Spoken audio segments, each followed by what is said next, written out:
There we go. So today we're back into Revelation, Revelation 7. And what Revelation 6 was was the four horses of the apocalypse, where Christ was sending these riders out to do whatever havoc they were doing on the earth. And then the last two, the fifth seal was showing the people, the saints under the throne, who were saying, "How long, O Lord?" And the sixth seal was like the absolute destruction of this evil age. And it ended up by saying, "And the wrath has come upon, the wrath of the Lamb has come upon these people." And that's where we ended on 6 with the sixth seal. And then all of a sudden we get to chapter 7, and it's talking about, we'll read it in a second, talking about all these people, these 144,000, people. And you go, well, wait a minute, what happened to the seventh seal? We have 7 seals and we ended up with the 6th. Well, the 7th seal comes at the beginning of chapter 8. Chapter 8, verses 1 through 5 are the 7th seal. And out of the 7th seal come the 7 trumpets. Okay? And then they're going to tell their story, which is similar to the story of the 7, the 7 seals. And this is kind of an interlude. That's the thing that, they don't tell stories back in first century the way we tell stories, where we start from the beginning and we just go chronologically to the end. They think of something, they throw it in, or whatever. And the people, you gotta remember, the people back then had that mindset in reading. So we get all antsy when things don't go the way that we're used to being written and explained. Okay. So anyway, so we're going to get into this first scene of the 144,000, which I'll give you a clue ahead of time, are the people of God on, earth. And then the second half, we'll see another large group, and we're only going to get 1 through 8, today. Carl, you got the air, or do I need to move it on to somebody else? Okay, so read 1 through 8 of chapter 7. After this, I saw 4 angels standing at the 4 corners of the earth, holding back the 4 winds of the earth to prevent any wind from blowing on the land or on the sea or on any tree. Then I saw another angel coming up from the east, having the seal of the living God. He called out in a loud voice to the 4 angels who had been given power to harm the land and the sea. Do not harm the land or the sea or the tree until we put a seal on the foreheads of the servants of our God. Then I heard the number of those who were sealed, 144,000 from all tribes of Israel. From the tribe of Judah, 12,000 were sealed. From the tribe of Reuben, 12,000. From the tribe of Gad, 12,000. From the tribe of Asher, 12,000. From the tribe of Naphtali, 12,000. From the tribe of Manasseh, 12,000. From the tribe of Simeon, 12,000. From the tribe of Levi, 12,000. From the tribe of Ishkar, 12,000. From the tribe of Zebulon, 12,000. From the tribe of Joseph, 12,000. From the tribe of Benjamin, 12,000. Okay. Quick test. Everybody can get this right. How many people were in each tribe? I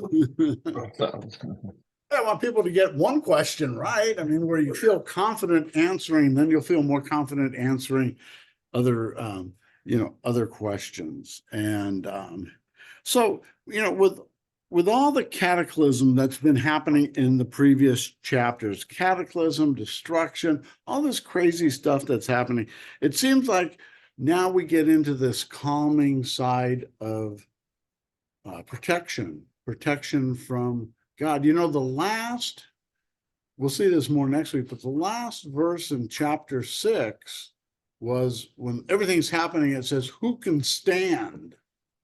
You know, who can stand? You got all this, calamity, who can stand? And I think this kind of answers the question that we, the church, can stand, because we're going to see we have the seal of God on us for protection. Okay, so it starts out in verse 1 there. It says, after this, and the after this is chapter 6, with all that calamity. He said, I saw 4 angels standing at the 4 corners of the earth, holding back the 4 winds of the earth, that no wind might blow on earth or the sea or against a tree. So the question is, who the heck are these 4 angels? So I see 4, I see 4 angels. Are they the 4 horsemen? I mean, they could be, we don't know, but I mean, it could be. We don't know. They may have known, when he said that, those readers may have had an insight, that we don't have, that we've lost over the last 2,000, the 2,000 years. But he saw them, and it says they stand at the 4 winds of the earth. I'm talking about the 4 corners of the earth. Hang on for a second, Roger. The 4 winds of the earth, the 4 corners of the earth. Atheists like to play with this. They go, see, the Bible's wrong. That's where you get all this flat earth stuff. Earth doesn't have 4 corners, and they'll pick it up because they don't understand, any nuance or a common phenomenological language, the way that we see things, that we just say 4 corners of the earth means from all the earth. Roger, what were you going to say? I just was wondering, is John trying to tell us there are only going to be 144,000 Jews saved? No. In fact, you see that more in the in chapter 14, I think it talks about the 144,000, to where there people will say those are 144,000 celibate Billy Grahams that are going to go out into the world. There are people. We get there, Yeah, no. But anyway, but so the question is on the 144,000, that gets a little bit ahead. But the 144,000 we would look at and we'd say numbers are symbolic. Okay, that the 144,000 is that you get the 12 tribes and you have the 12 apostles. So you have the 12 Old Testament saints, the 12 New Testament saints. 12 times 12 is 144 times 10, which is the number of perfection. 10 times 10 times 10 is how many? 1,000, right? So so it's 1,000. So what you got is that number 10, the number of perfection, times 3, the Trinity. I mean, this is where you look at all the symbolism that's in there. So you got the complete Old Testament saints, the complete New Testament saints, times perfection, Trinity, 144,000. So the other part of your question, though, is no, it's not a literal number, so it's not 10. Jehovah's Witnesses will say that. Yeah, Jehovah's Witness says there's only going to be 144,000 saints in heaven. And you go, well, what about the rest? And they go, well, they're going to live on earth. They're saved. That was the second part of my question. What? Okay, what was it? Because I know you were student of different faiths, religions and stuff. And I thought that there was somebody who thought there were only would be 144,000. Yeah, and it's already full. So if you were hoping to get into witnesses met and they upped the number because it wasn't enough. So you know what? I mean, if a Jehovah's Witness comes to your door, you just say, look, I understand you guys are full up, so I'm not interested. Also, for your information, those angels did meet because the earth does have 4 corners. It's right at Colorado. Yeah. And Nevada. Yeah. Well, see, these people that, that argue against the Bible and they pull out stuff, and they do. I mean, especially if you get into any of these online groups with atheists and that, or what do you call it? Even the evolutionists and stuff, They go, no, look, the Bible's in error because of this, whatever it might be that they throw out. And I always tell them, I go, that's when they say, you got to believe science. You can't believe the Bible. You got to believe science, right? Science is where it's at. And I go, I don't know. Every day on my TV, the news channel scientist, the meteorologist, scientist, right? Science, like that, gets up every time they do the news, what, 3, 4, 5 times a day, and tells me what time the sun is going to rise and going to set. Does the sun rise and set? No. No, but they talk that way. So I can say, well, science lies. Science isn't true because they think the sun rises and the sun sets, and it doesn't. So this is all the kind of figurative language that you got to remember. John's in a vision. My thought, John's in a vision from the 10th verse of chapter 1 until the end.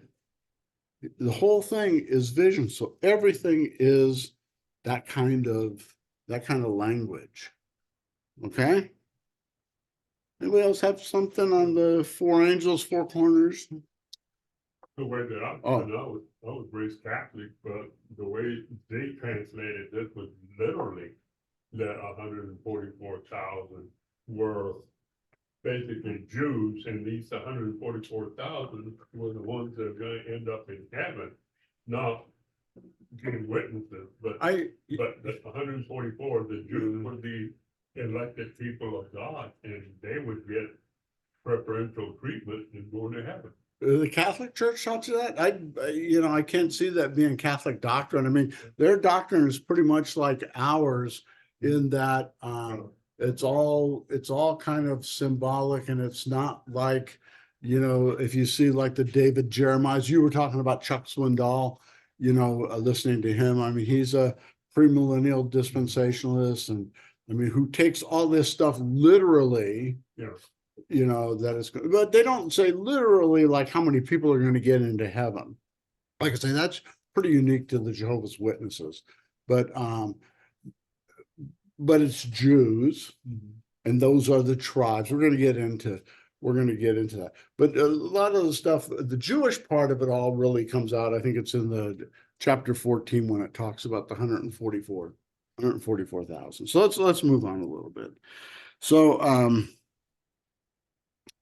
and the 4 winds of heaven, they talk about that in Daniel and in Jeremiah. I'm not going to go into that because it'll take too long. But so they've got the in your notes there, they stand at the 4 winds of the earth. 4 is the number of earth, and it seems to be what God is using to judge. Remember, we talked about numbers at the very, very, very, very beginning. Like 3 is Trinity, and 4 is about the earth. Then you go on, 7 is God's perfection. And just each number has an actual symbolic, godly meaning. But 4 is about the, is about the earth. So where the 4 angels is, again, is in your notes. When the 4 angels are holding back the 4 winds, okay, he's telling them to withhold judgment. So you get into verse 2, sorry. Then I saw another angel ascending from the rising of the sun with the seal of the living God, and he called with a loud voice to the 4 angels who had been given power to harm the earth. This is important because that's what we saw in the previous chapter with the 4 horsemen going out. Each of them was doing something to the earth. So these 4, and he says, so these 4 angels who had been given power to harm the earth and the sea, saying, this is the money verse here, do not harm the earth or the sea or the trees until we sealed the servants of our God on their foreheads. Okay? I think you guys are going to do the harming of the earth and the sea. Whatever that means. I think that's all symbolic also, because it's talking about ending of an age. But that first God's going to intervene and seal his people. Where do we think we were sealed? Baptism. Pardon? Baptism. Baptism, and that's what happens. You get the water poured on your head and okay, and God seals you, seals you there. But I got a verse here in Ezekiel. I think it's in your notes. It's in your notes. Showing the same kind of thing. Okay. It says, and behold, in Ezekiel 9, 2-4, it's in your notes. And behold, 6 men came from the direction of the upper gate, which faces the north, each with his weapon for slaughter in his hands. And with them was a man clothed in linen, with a writing case at his waist. And they went in and stood beside the bronze altar. Now the glory of the God of Israel had gone up from the cherub on which it rested to the threshold of the house. And he called to the man clothed in linen who had the writing case at his waist. That would be our cell phones today, at our waist. Okay. He says, and the Lord said, this is going to be a time of judgment. Pass through the city, through Jerusalem, and put a mark on the foreheads of the men who sigh and groan over the abominations that are committed in it. I mean, you hear that language. He's saying those people who recognize the wickedness that's going on in Jerusalem, those are the ones I'm going to protect from the coming judgment. Because Ezekiel, remember, he's there at the Babylonian captivity. He's writing this while he's a captive in Babylon, and he's getting these visions from God. And it's talking about who's going to be protected through that. And it's those who recognize that there's evil in our midst. Okay, but then that's a whole different story. I mean, I just wanted to show the similarity of God is always marking his people, And like I say, we would say that comes through the baptism. So let's see, marks on their forehead. Let's see, and I heard the number of the sealed, 144,000. This is verse 4, sealed from every tribe of Israel. Okay. And then I've got in there, turn to Exodus 12. That's only if you want to read along. But in Exodus, what's the story in Exodus 12? Who remembers? Coming up in a month or so. Roger. I take it to be the story of Mary and being pregnant with Jesus. No, that's Revelation 12. I'm talking Exodus 12. I'm sorry. My mistake. I'm in Revelation 12. I do not believe the text. Passover. Okay. What's happening at Passover? I mean, saving the believer. What's that? Saving the believers with the blood. Saving the believers with the blood on the doors. He says in verse 21, he's talking about what he wants them all to do. Okay. Going to bring them out of Israel. And what do you want them to do?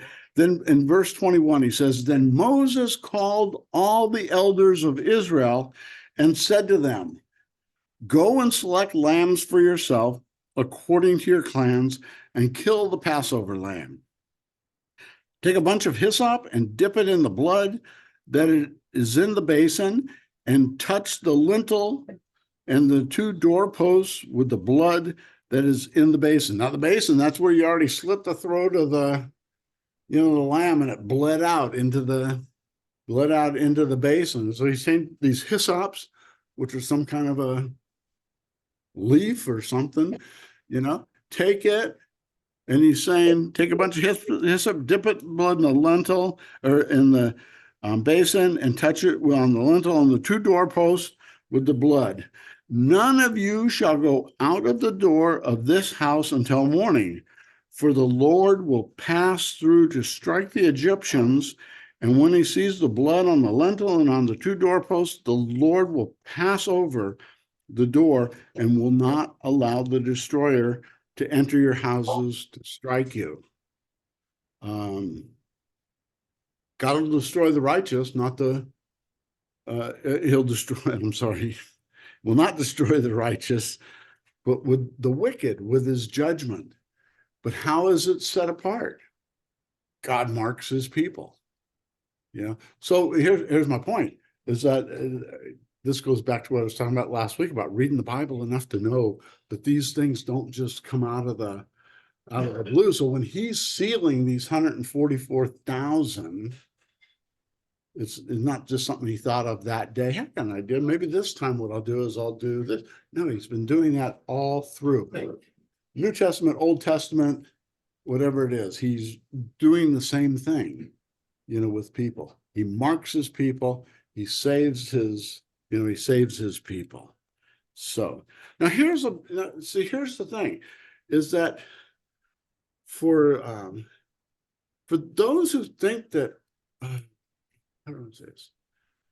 You know, our friends who are dispensationalists, the ones who have the rapture theology and all the left behind stuff, you know, see, they think that you have to have a rapture, okay? That God has to take his church out of the world before he can pass judgment on the world. Before they have to be raptured, before you have a great tribulation and all the bad stuff that you're going to find in, you know, the middle sections of the book of Revelation have to happen with the church not there. Okay. And so what they say is, you know, I talked about this when we were in 4 and 5, when God says to John, come up here, because he's going to show him the throne room of heaven, is that they say, see, that's the rapture. That's the rapture of the church. The whole church is gone and the church is never mentioned again. You know, from chapters 6 through 19, the church is never mentioned again. So they have to be gone. And here's what they miss, is they miss that God marks his people. God protects his people. God protects his people from that kind of, you know, that kind of judgment. We're not getting his wrath. We may be collateral damage, but usually that doesn't come from God. That comes from the enemies of the church, you know? So they're missing that part. I mean, in my opinion, they're missing that part. And that's why they've got to have this rapture. You got to get the church out, because God will not pour his wrath out on his church. And what we're saying, the wrath isn't on his church. The wrath is on those anti-church people, and God has marked his people. We're baptized, we're protected, we're saved. That doesn't mean we don't have to live in this world and don't have to have the troubles, you know, that we end up by having. Does that make sense?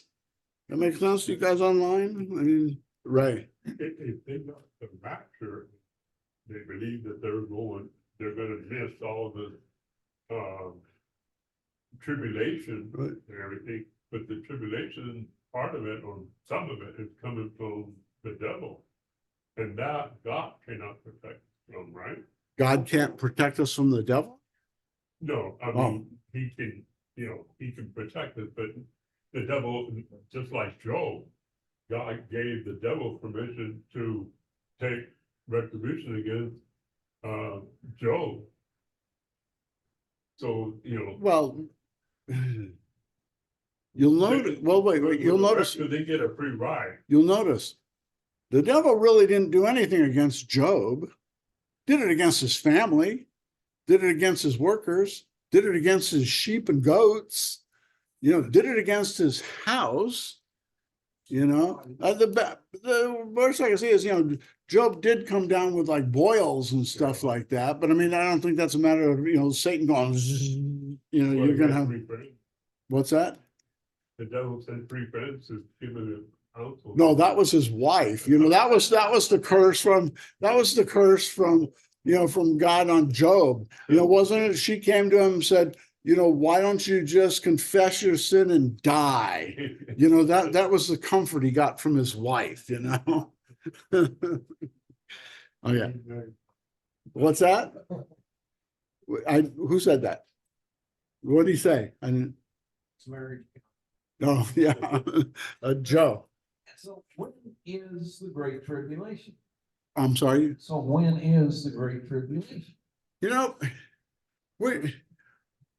it depends on kind of who you are. We're always living in tribulation. See, this is the dispensational thinking. And the problem that we have with it is so prevalent for all of our lives. from that time period, from all of our lives. That's been the predominant view of end times. And so we think that like the period of tribulation is coming because it has to be a 7-year tribulation. That's all made up, because they talk about, we're in the gap between the 69th and the 70th week of Daniel. There's 1 week missing, and the 1 week is 7 days, which is 7 years. And, when you do, and there is no gap. So that's the thing. There is no gap between the 69th week and the 70th week. They've made it up. They haven't consciously made it up like, hey, let's say, I got an idea. Let's do this one.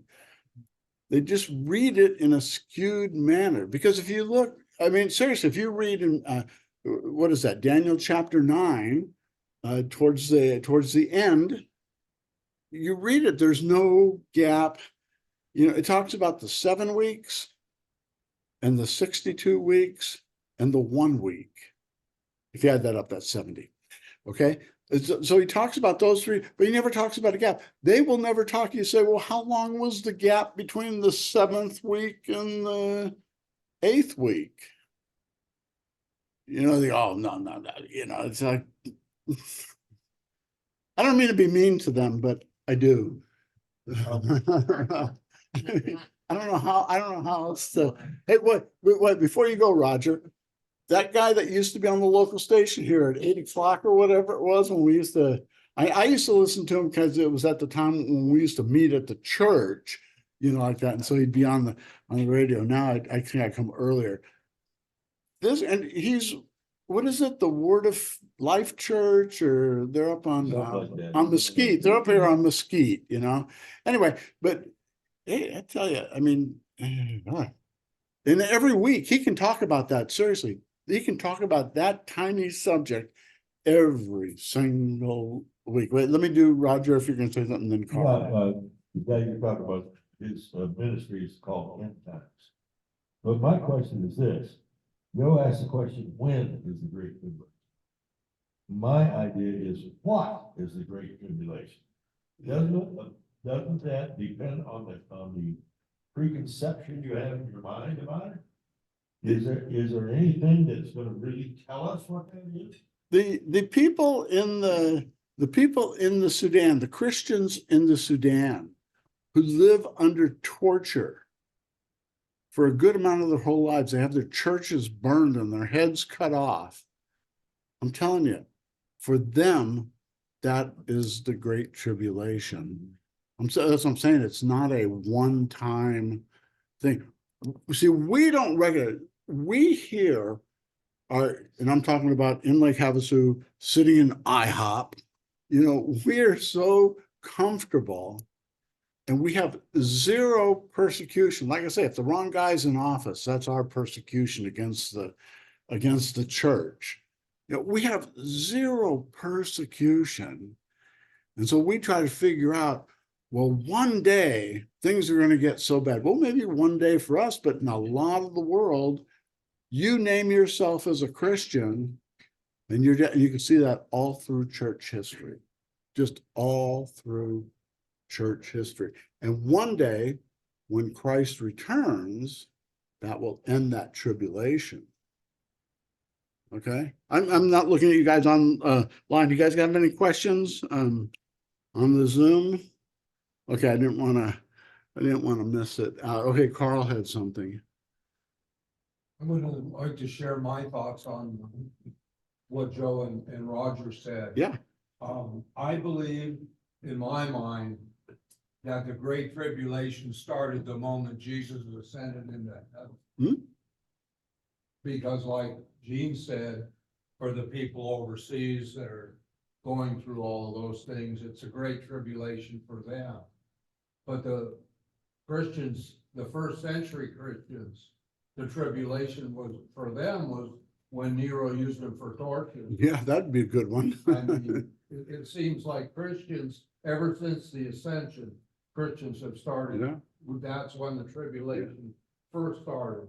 And we're going through the Great Tribulation still to this day until Christ comes back. Good point. Very good point. Thank you. Well, I mean, you said it better. Man, I took 20 minutes. He said it in a minute. That's the thing. But like I say, we are so set up, like, it's just, it's the prevalent view today. I mean, it is, this kind of thinking, and I'm not talking bad, and the people are great people, and I mean, I've got lots of friends that are like, but they own all the radio stations, they own all the Christian TV stations, they own all the Christian publishing houses. I mean, they have the voice. You can't pick up on anyone that maybe somewhere, even if they're not talking about it directly, doesn't have it in their background. Roger talks about Chuck Swindoll. Chuck Swindoll is a great guy. He used to pastor in California before he moved to Texas, but he around the corner from my office for years. And but he's associated with Dallas Theological Seminary, and they are the big producers of the materials or the teaching and the thoughts, of this premillennial dispensationalism. You can Google it to find out what it's about. So and he tells the greatest stories. He really does. I mean, and he's just, has everybody heard Chuck Swindoll in the past? I mean, you'd like to have him over for dinner and tell you some of those, like that. But in the background is this thought of the rapture, the great tribulation, the 1,000-year millennial coming back down to earth, the rebellion of Satan and all of his clan that feeded them, and the taking us up to, to heaven, like that. And all those things kind of will happen, but not the way that they've just got it set up as a, as a whole system. So, oh, Larry. I look at it, the tribulation for the church is internal. We keep the doctrine as we should. I'm sorry, people what? Said internal in our church as Christians to keep the doctrine pure. To keep the doctrine pure. For us, anyway. Yeah, the church is not immune, is not immune to it like that, but we're protected from it. Like that. That's the big thing. And I think that's what he's saying here is that if you look at it, he's saying that all the stuff that happened in chapter 6, the 4 horsemen, the rocks falling on everybody, the sun coming out of the sky and the stars falling and all that stuff. And he's saying, now here's these 4 angels lined up again, ready to cause more havoc. And he says, stop. I first have to seal my people. Okay. I should correct the way that I said that. Words are important. It's not then. I think this is a matter. I think he's done this ahead of time. I think he's done this sealing before the 4 horsemen and before the, all of that stuff, because we've been protected, for the whole time. So, oh, Carl. Didn't he do the sealing on all of us at our baptism? No, that's what I say. For us, it's through our baptism. Okay. For them, it was probably through their baptism. I mean, they were Christians, like that. For them, it was probably through their baptism. Whatever it was, because like I say, it was the blood on the doorpost of, of the Israelites. It was the mark on the forehead in Ezekiel of all those men, who what did it say? It said they sighed and grieved over what was happening in the town. However it is, God protects us. I'll end with this. Have you ever wondered at the Passover, when it said to put the blood on the door, on the doorpost? What if an Egyptian had done that? Would the angel have passed over him? I bet, huh? I think so too. Because all of a sudden there's, you know what? Maybe there's something to this God. That's what the Assyrians did. Jonah, what was Jonah's message? We studied Jonah. His message was 40 days and God's going to destroy you. That was his whole message, not repent and God will save you. Just 40 days, he's going to, and the people, he didn't tell them to repent or anything. And the people even repented. Put on sackcloth, even put sackcloth on their animals so that God would save, that God would save them. That's where that promise is. That promise goes out to him. What if there was a Jewish family that didn't put blood? Yeah, I mean, the firstborn, I mean, it's always just the firstborn, not the whole family. I think that the firstborn would have been would have been taken. And then people would say, wow, I mean, God was serious about this. I mean, this being an Israelite wasn't just me calling myself an Israelite. I've got to pay attention and do that. And that goes to what Larry's talking about in the church, to keep pure doctrine, whatever we're going to describe as pure doctrine. I mean, I don't want to get into that now, but that we have to, as a church, it's kind of like putting the blood on the doorpost to say, we're protecting what's inside this, what's inside this building like that. So, okay, that's enough for, who was going to say, was that just a noise or sounded like somebody was going to say something? Well, now what are we going to do? Because Deacon Dennis isn't here with his boombox. Acapella. Okay, Hudson's going to lead us in acapella. Yeah. Yeah. At the rib dinner, we're talking about the radio station, Jackson Dog, things like that, that Larry connected with the radio station for publicizing, and they were talking about the rib dinner at Lamb of God and stuff, and so I heard that there was a sister station, the 91.1 with the Lutheran Hour, 90.3 is another Christian station, so, Julie heard it on that station, but the radio station people were at the dinner, so. Radio station people were at, I think they came last year, didn't they? Richard, Yeah. who, last name, but he was there. Miss Debbie, that's the radio personality, her husband was there. See you, Roger. From there. Yeah. Well, that's That good. They were, they were supporting us and we support their ministry as Well, well. good. I mean, it does, it does take, it does take the whole Christian community, and we can all work together. We just need to know what our boundaries are. I mean, we can't have those people up at our, altar, like that. But I mean, but that's fine too, like that. Larry, last question. Yeah. For sure. Because I don't want to believe in circumstance. I think it was interesting. I was moving around. I came out of the kitchen just as Miss Debbie, which I absolutely love. Because she has a rapport with kids. If you've never listened to it, it's unbelievable. Great voice. And you'd think that lady was only 16 years old by her voice, but anyway, she just happened to be wanting to get some hot water for her tea. And she was as frustrated as Pastor Kelly was right. Somebody turns the thing off. And I said, we just gotta push this button. Anyway, I wasn't sure they were coming, but I thought it was very nice that they came. But she was more than gracious to advertise for it. Yeah. Very good. Well, maybe we can get more of that. I'm going to turn off the recording just so people know. And